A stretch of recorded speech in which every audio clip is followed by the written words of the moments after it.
Welcome to Suffolk Matters, where all of Suffolk County meets the men and women of Suffolk AME. News, opinions, and insights you won't hear anywhere else. Good morning. This is Tom Moran, the Executive Vice President of Suffolk AME. Your sit-in host today for Suffolk Matters. My guest today is John Manzi, who's a Fire Marshal 2 with Suffolk County and is also the unit president for the FRES unit. Good morning, John. How are you? Good, Tom. How are you? Very good.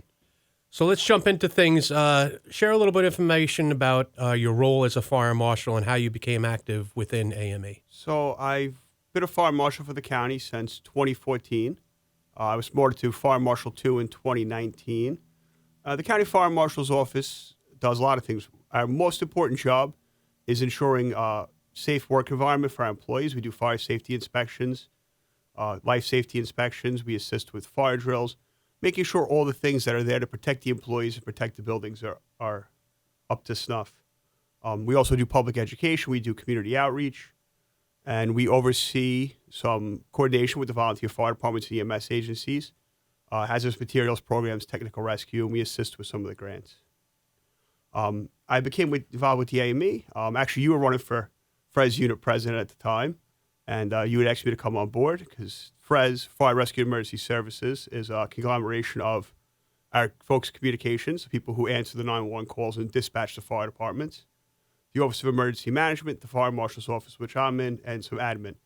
And historically, there had been a lot more dispatchers on the unit because they make up the majority of the unit, but we wanted some people from each division to make sure that the union was more encompassing and reflective of our membership. So you'd asked me to come on board. I became second vice president. When you moved up to the executive board, I filled in your spot, and then I was elected subsequent to that. And also emergency management that falls into that Yes. as well. Yep, emergency management. They do a very good job. They actually just completed the county comprehensive emergency management plan, updated that, and it was a massive undertaking. They actually got accredited by the state this year, too, as an emergency management agency. So they've been doing a lot of good work. And so, but some of the people out maybe in the public wouldn't understand that all the work, just besides what we just discussed that you guys do, you also are involved in a lot of stuff. The cyber hack you guys were involved in. There's a lot of writing the incident action plans and putting things into place. FRES is really on the front lines a lot of times with the other units that are negotiating, or I shouldn't say negotiating, that are navigating through those waters. Yeah, so during the cyber incident that occurred last year, our folks are very good at planning things and responding in emergencies. The Office of Emergency Management helped the folks at IT write their plan. Some people from the Fire Marshal's Office and other individuals are going out with IT. We were assisting them checking for computers. While they had the technical expertise, we had the bodies with the equipment. We brought our mobile command post down there. We helped them with radios, communications, and logistical support because we have a lot of experience in the emergency world where a lot of our county employees are very good, but they operate more in the day-to-day routine when that's kind of our job is to assist them in emergencies. And just a rough number off the top of your head, because you do have to monitor the alarms, or I shouldn't say monitor the alarms. You should give a rough number of buildings that the county has that you have to inspect in a year's time. The county, between owned, operated, leased, and rented, we have a few thousand buildings. We have tons and tons of parklands. We have some, which is with the counties, we have a lot of different types of buildings. You might be inspecting a park one day, an office building the next day, and then maybe one of our correctional facilities the third day, which all fall apart into the county, and very different things, varied things. But I'd say we probably have several thousand buildings altogether. Also, John, in addition to your work at FRES, you're currently the third assistant chief of the West Babylon Fire Department. I'm going to throw in there second assistant chief because by the time it airs, you're going to be the second assistant chief. Sure. Of the West Babylon Fire Department. Can you share a little bit about your background as a firefighter and how you got involved in the fire department? Yeah, I joined the fire department in 2002 when I turned 18. But my father's a life member. He's still a life member. He's on the Board of Fire Commissioners. My grandfather was a life member. A lot of my family are or were at one point involved with the fire service. But my brother and I, my grandparents would babysit us a lot, so I was that kid who literally grew up at the firehouse, and for better or worse, I was there all the time. When I turned 18, I joined. Within a year, I completed my firefighter 1. I completed my EMT. I spent 9, almost 10 years as a firefighter. I became lieutenant. Spent a couple years as lieutenant, a couple years as captain. Stepped back, did some focus on work, school, a couple other things, and then a couple of members had asked me, about considering running for chief. I thought about it. I did. And 2 years ago, I went to the chief's office. So, my brother, as a ex-chief myself, are you still loving doing it? Is it everything you planned it would be? It's funny because everybody thinks being chief is going on calls, and that's certainly part of it. Everybody wants to be the guy or the girl in charge of the major incident, right?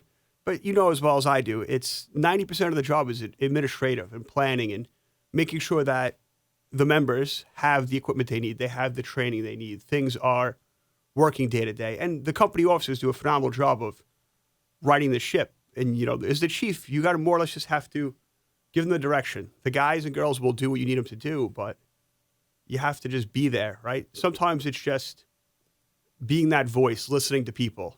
Other times it's trying to picture or paint that long-term strategic goal. But I do enjoy it. I mean, listen, it's like anything else. Over 8 years, you're going to have your ups and downs. And there's certain days you're just like, I just want to go home and go to bed. But you try to be there as much as you can for the membership and for the community. But I still enjoy it, yeah. I mean, I think a lot of people look at that job. Again, they realize that you're the fire chief when there is an alarm. I'm talking about the person in the public or a neighbor, Yeah. right? And they see that part of it. But it's also like our jobs. Me coming from as an emergency service dispatcher, you as a fire marshal, they don't realize all the training that you take, all the hours that you put in the middle of the night out on stuff. They don't realize all the planning that goes into it. They just see almost the finished product, and they don't really think about the rest of the stuff that goes into it, right? But my background and my years of being a chief led me to getting my job with the county. I had to become an EMT to get my job, and in order to get hired as emergency service dispatch, you have to have an EMT card, which led me to that. You being in the fire service, you wouldn't have really known about the fire marshal's office or had any of that background to take that exam and then move that as your career. No, that's an excellent point. Two things. We talked about the dispatchers being EMTs. I think that's valuable for those dispatchers. They understand when you're kicking on one phone call, they understand some of what's going on. They understand some of that anxiety and restlessness. For the average member of the public, when they call 911, that might be the worst day of their life. For us, it's, which is a good thing. We view everything, we try to stay calm and look at it as all equal for them. But having that EMT as a dispatch, you understand those pre-arrival instructions you're giving, you understand why you're giving those instructions. You can help talk that caller through, calm them down, get them the care they need before the ambulance, the first responder, or the police officer gets there. The fire marshal is an interesting thing. When I started as a volunteer, I wasn't 100% sure where I wanted to go in my career. I knew I wanted to work in civil service. A lot of my family's from civil service. The benefits, the retirement, all of that. And the more I had taken courses at the fire academy, I was that guy who, was every class that came up I would take. Every summer I was there doing something. Did some training with some of the boys and girls from different offices. And I said, that's an interesting career. And fire marshal, most places is only offered as a promotional exam. Here you have to qualify to take it. It's not like most civil service exams where you just register and sign up and take it. You need so many years as a volunteer or a professional firefighter. You need so much training. And it is one of the more challenging exams because we have such a broad scope of work. Now, besides all the code enforcement, you have to understand hazardous materials, technical rescue, fire investigation. You have to understand law enforcement, evidentiary procedure. So there's a lot that goes into it, and it's a good job. But being a volunteer and all that training absolutely helped me to get where I'm at, and is absolutely a critical part of my career. And that's the big part about training is you train because you want to know you train because you know that at any instant you're going to have to put your skills into use, right? And it's not always something that's cut and dry where you're going to go do something. that's where I want to roll into last Thanksgiving of 2022. Um, recently I was able to attend the ceremony because our guest, John Manzi, was recognized as the Suffolk County Firefighter of the Year for something that happened on Thanksgiving Day, a day when people are with their families, they're enjoying themselves. And again, all of a sudden the public sees the fire department go into action when everybody else is enjoying themselves. So on that day, West Babylon Fire Department received an alarm for a fire. They got there and did find a fire, an active fire going on in the house. John, you were leading the hose team, as we say in the department, to come in and extinguish the fire. And then some events unfolded that, weren't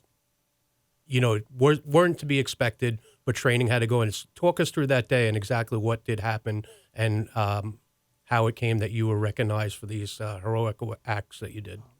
So, like you said, it was Thanksgiving 2022.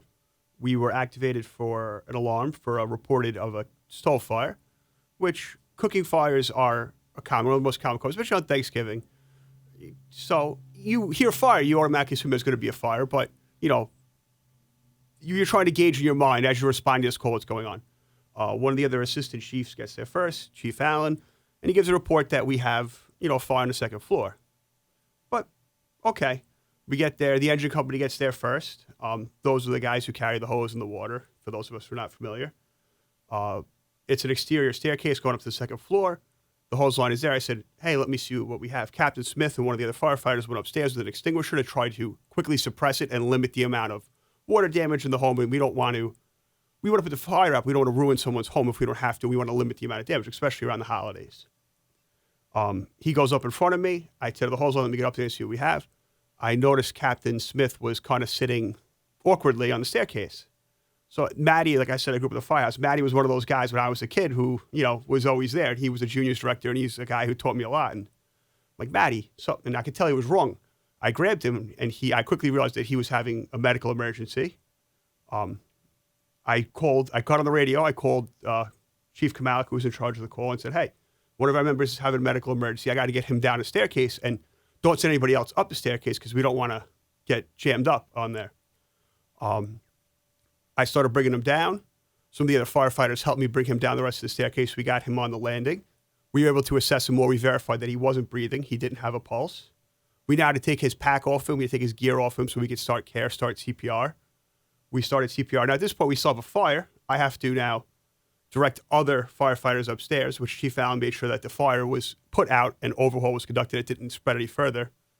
Some of the Suffolk County police officers helped me. Some of the firefighters helped me. We took Maddie's gear off. We started CPR. We got an AED.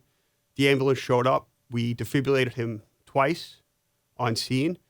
I started help moving the ambulance. I started care. On top of everything else, I'm still a paramedic, and it's kind of that weird role. Am I fire chief today? Am I paramedic? Am I a firefighter? Thankfully, some other excellent paramedics who I've worked with over the years showed up, because at this point, this is only a couple of minutes, but I'm mentally and physically just done. I'm exhausted. Handed it off. By the time Maddie got to the hospital, he was awake and talking. We put the fire out. We made all the notifications we had to do. We went to go to the hospital to see him. And I remember I walk in and he's like, wow, you don't look good. And I'm like, yeah, I can tell you why. And he was right back to his laughing self. He had to go in. He had a heart attack. That's what the cause was. He had some bypass, some cardiac rehab. And, a year later, he's back to duty in the fire service now. So, it's something, there was an emergency that happened, and, you kind of take a step back from it and say, what happened if that call didn't happen and he didn't go down? Would he have been at his house and suffered that medical emergency, and maybe the outcome wouldn't have been the same, Absolutely. The most important thing you can do in any emergency is act, right? Even maybe not the best action is still better than inaction. But in this case, right place, wrong time, I guess, or wrong place at the right time. He went down around a bunch of firefighters, EMTs, paramedics, police officers. We had all the equipment there. We had the AEDs, the cardiac monitors, the medications. and we're able to render care immediately. The AHA always stresses the importance of early recognition and early care. The sort of you could start doing anything, even if it's hands-only CPR compressions, you're perfusing the blood, and now his brain and his heart are getting perfused with oxygen and glucose. And the more you can keep the brain perfusing, the better your long-term survival is. It's like each minute without CPR is almost a 10% decrease in survivability. The AHA, that's why they push so much, just the hands-only and early recognition. And like you said, it could have been a lot worse had it not occurred when and where it occurred. Yeah, at the end of the day, John, I commend you for your swift your swift action, and that this had a great outcome.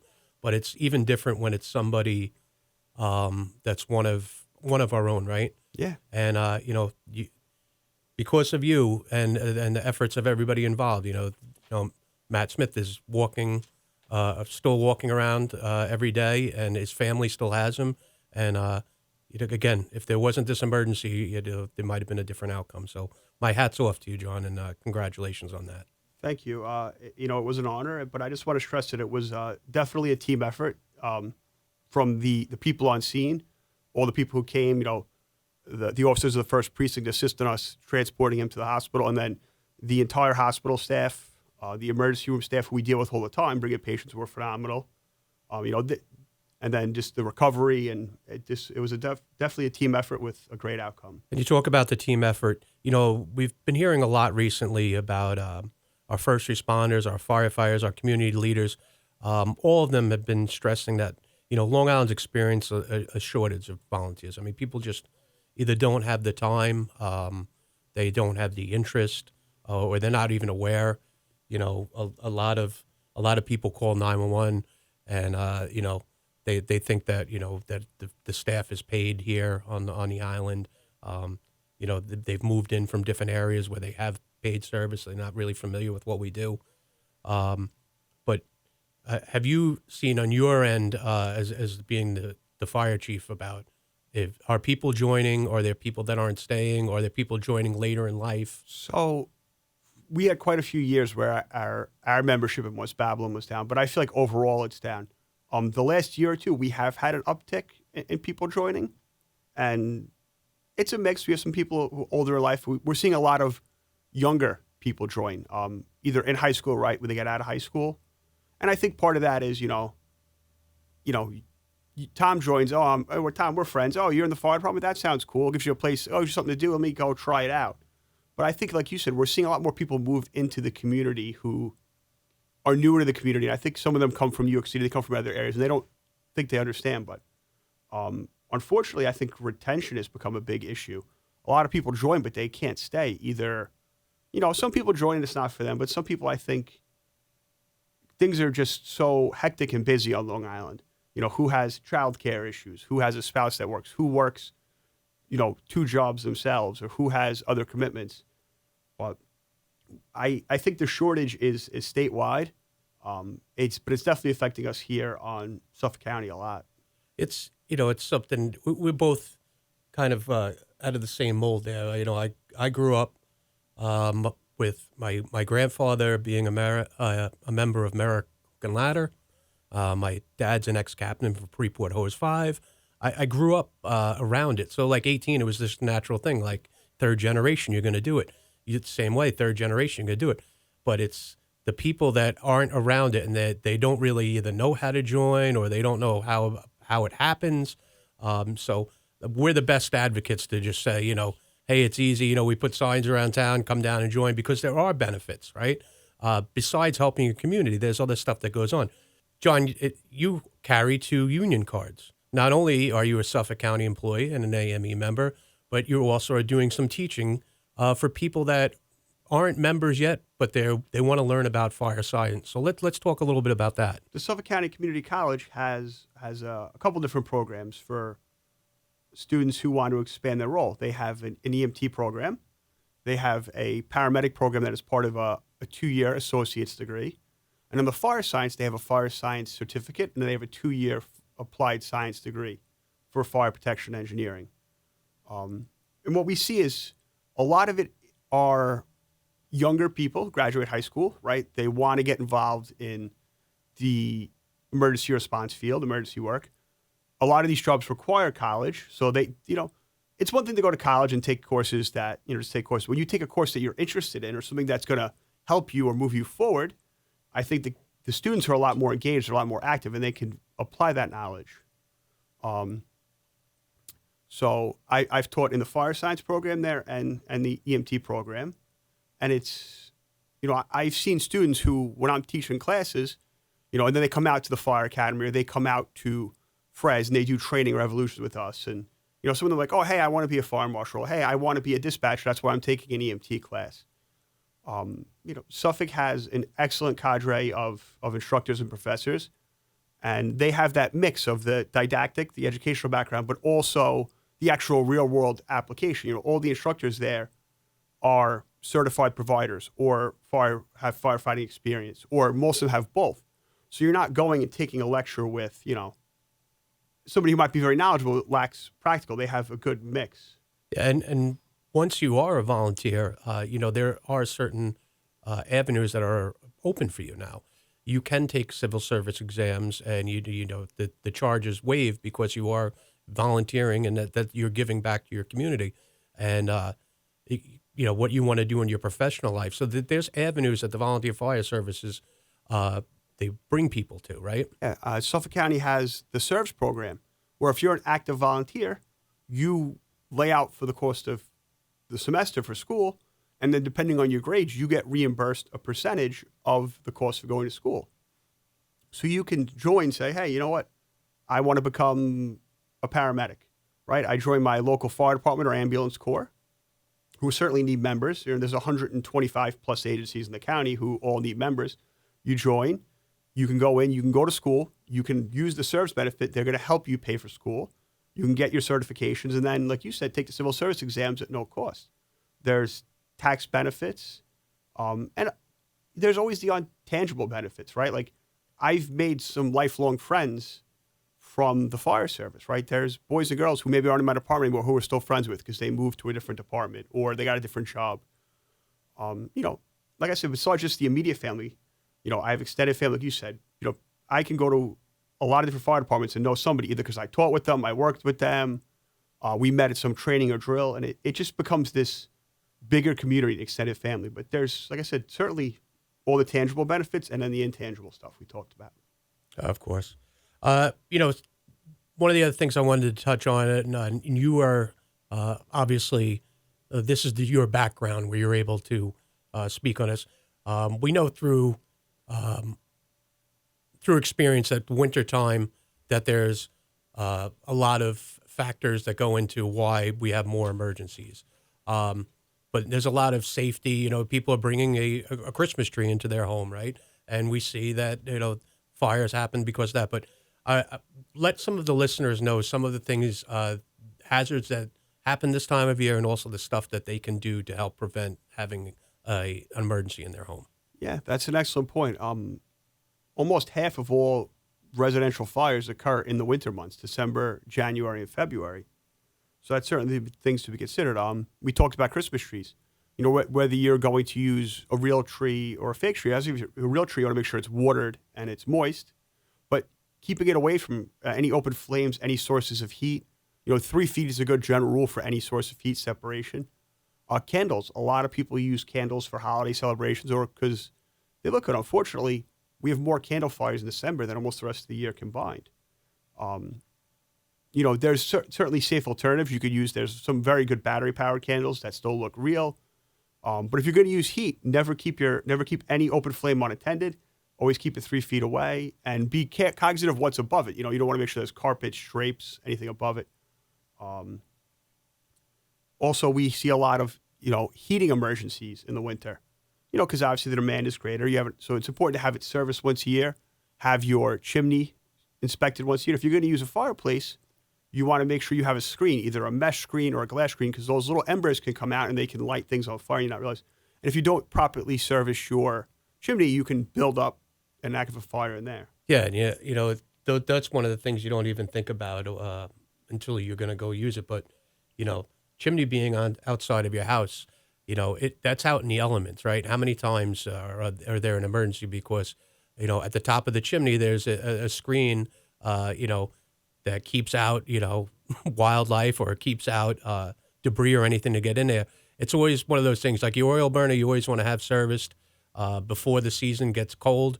Same thing with your fireplace, right? Yeah. And every few years you want to check the points on your fireplace, to make sure that nothing's corroded. All those carcinogens and burning and stuff in there, that's doing damage on the inside of your chimney that you don't necessarily think about, but you do. Sometimes people just want to put logs there, light it on fire, and you're not really thinking about what's going on. Yeah, it's true.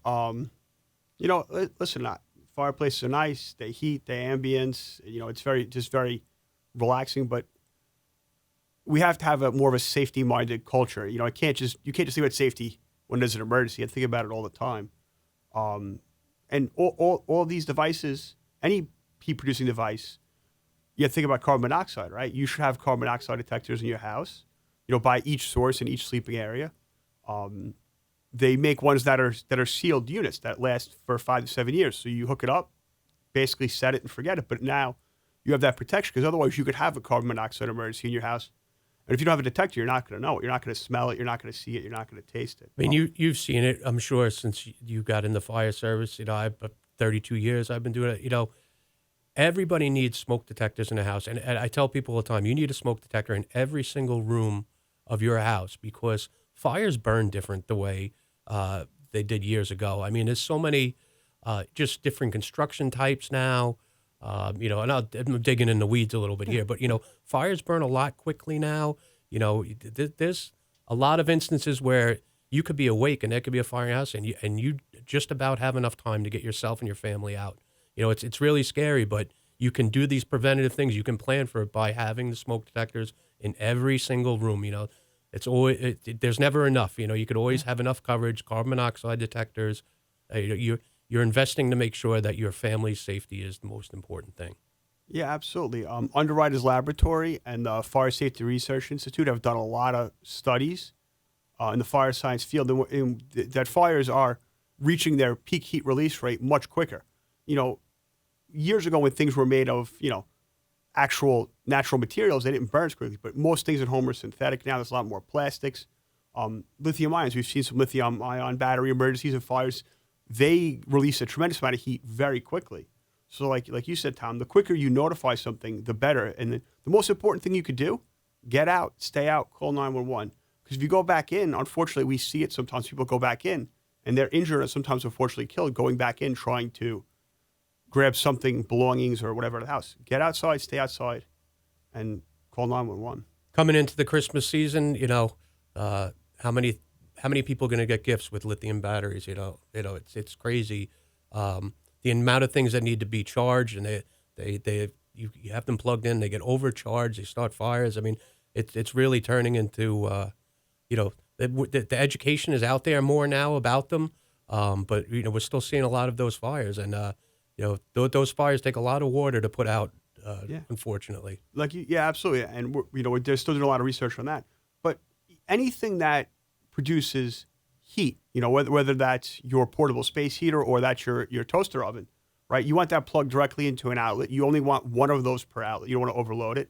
And you want to make sure, like I said, try to keep as much clearance around these things as we can because, the best fire is the one that we prevent, right? Benjamin Franklin, an ounce of prevention is worth a pound of cure. The more that we can have a safety-minded set, the better off everybody is. The quote, it rings true, and I think that's a great way to wrap up our episode here, John.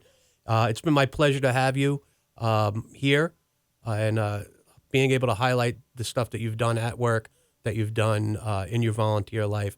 And listen, you're volunteering your time to be a union officer and to help people when they're needing help.